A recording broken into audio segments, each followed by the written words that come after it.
2026ஆம் ஆண்டுக்கான வரவு செலவு திட்டம் தொடர்பில் நாடாளுமன்றத்தில் விவாதம் நடைபெற்று வரும் நிலையில் பாதீடு தொடர்பான முதலாவது பல பரீட்சையை தேசிய மக்கள் சக்தி நாளைய தினம் எதிர்கொள்கின்றது.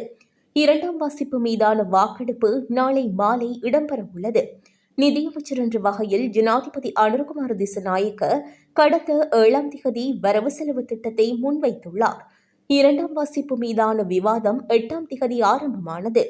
நாளை 14ஆம் திகதி வரை விவாதம் நடைபெறும். நாளை மாலை இரண்டாம் வாசிப்பு மீதான வாக்கெடுப்பு நடத்தப்பட உள்ளது.